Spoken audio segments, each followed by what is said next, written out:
If you're measuring your webinar success totally just based on cost per lead, it could be costing you a lot of money.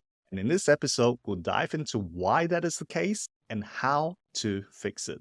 So, if you're new to this channel, hi and welcome to the Founders Go Naked podcast, where we help six-figure high-ticket coaches who hate marketing to scale their businesses to seven figures and beyond using webinars. So my name is Terence, and I'm joined by my AI co-host today, Debbie. So Debbie, let's start it off. So Terence, why do you say that? Because CPL is very important, isn't it? Yes, I agree. CPL is super important, but the first thing you need to first look at before the CPL is what message is actually bringing you in the right type of custom avatar that is actually going to buy your product. Let me give you two examples. In one instance, for a client in the UK, what happened is that we were running two different messages with two different funnels. So the first message was catering towards like a mass audience, and it used a lot of terms like get into this property investing without using a lot of your own cash, that kind of messaging which appealed to a mass audience. Whereas in a second instance, we actually use a more targeted messaging where we were talking to people who were willing to put in the energy and the effort to become a full-time property entrepreneur. So the first one is more like less effort, part-time, don't need your own money, very low effort. That was the messaging. Second one was for serious people who really are wanting to build their wealth, not afraid to invest the time, effort, and money to make it happen. So that was the difference. So what was the result? I can't wait to find out. Tell me. Yeah, so if you're wondering what happened, Debbie, we actually got way cheaper leads for the first messaging and the first audience. In fact, it was at least 30 or 40% cheaper for the first audience compared to the cost per lead for the second audience. However, when we analyzed everything after the event, we realized that the second audience actually brought in double the number of sales compared to the first audience, despite the fact that the cost per lead was a bit higher. In fact, we had better attendance rates, we had better upsell rates on the one-time offer, and we had better eventual sales as well on the second messaging. So for me, the lesson is that it is so important to know who will actually buy your stuff and not just respond initially. Like people will respond because it's a free seminar, free webinar. So they may respond initially, but will they actually show up? Will they invest the effort and time to actually show up? And the other thing is, once you know that avatar that will actually respond to your offer, then you start writing specific to that avatar itself. So in future events, we're not going to target the so-called cheaper leads because in this instance, we know that the cheaper leads are not going to attend, less of them are going to convert or attend. So why spend money there? Because ultimately, what we want is a higher return on ad spend, which we can get with the second audience. So I think that is a more important measure for you if you're running webinars to see what message is bringing in the ultimate return on ad spend and which avatar, if you're clear about which customer avatar you're targeting, which avatar is actually bringing in the sales.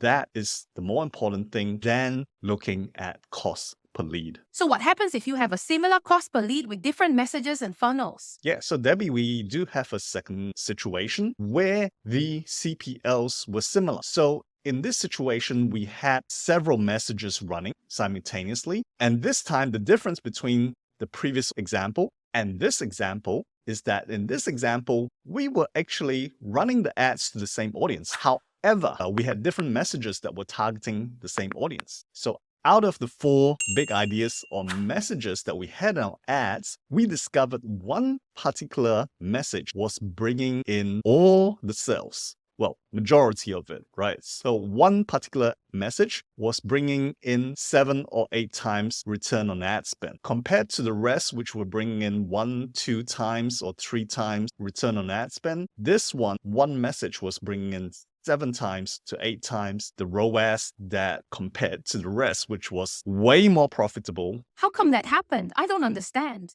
In this situation, it's not so much the avatar, but the messaging that is drawing in the people. So it could be the same audience, but if they have a different motivation because of your messaging, you could get better return on your ads if you have the right messaging. So even if you think, okay, I know I want to target this audience, like this age group, this demographic, but different messaging will actually attract different types of people within that audience. So you need to test different messages to see which message will actually get the right people within that audience that will actually buy. That's a bit confusing. Can you give me an example? So let me give you an example, right? If I was targeted by two messages, one is more like, hey, come to this webinar where I will teach you energy manipulation so that you can have better luck in your business. And it's like my business is very important to me, right? So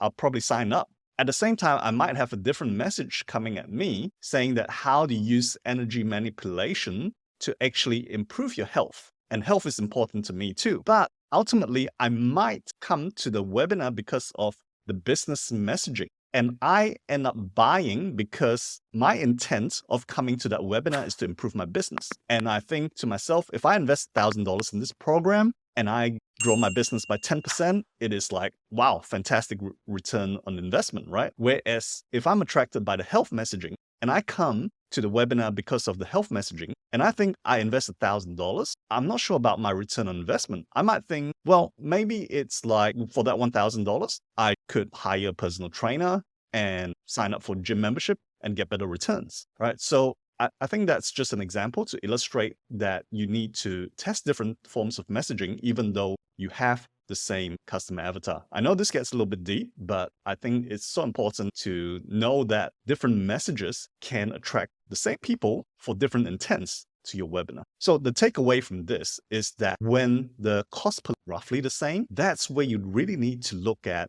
the return on your ad spend and which messaging is actually getting you the best return on ad spend.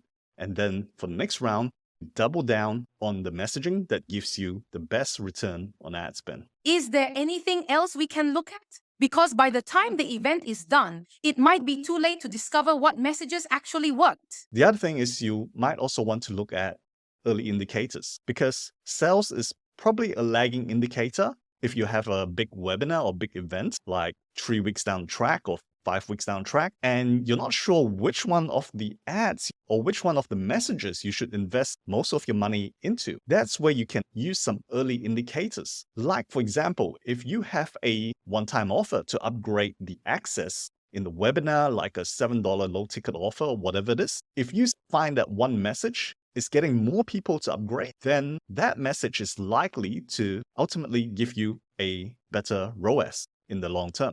The other indicator is if you have like a survey form, like what we do for a lot of our clients, is that you would find that the message that brings in the most people who fill in the survey form is likely to become the high ROAS message as well, because they're more engaged, right? It's not always the case, but it's a good early indicator. So look at those early indicators and also maybe even look at some of the stats in your ads as well. Not just CPLs, but talking about click rates and all that stuff, engagement with the videos. Look at those stats because those are good early indications on which message is likely to bring in the high ROAS. So what is your actions based on the findings? So yeah, good question, Debbie, because what we're going to do is to double down on the winning message here. So we're spending most of our ad budget on the winning message for the next round. And based on the sales results, we have identified even more clearly 2 separate avatars within that group. So we are going to craft messages specifically to each avatar. So one avatar is like people who want to change jobs. The second avatar, people who are in business, but business hasn't gone really well for them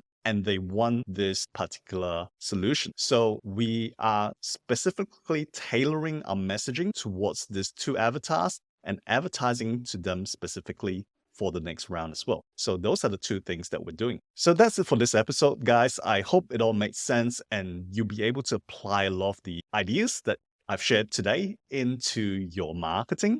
And if it sounds all too complicated for you, why not get someone to do it for you. Maybe if that's the case, then you might want to check us out at radical-marketing.com. We do take on a limited number of clients, so check us out and see if we have a good fit to work together. And finally, please do check out our other episodes on our podcast or on our YouTube channel. And if you enjoyed it, give us a like and subscribe or a 5-star review. Thanks so much for watching or listening in.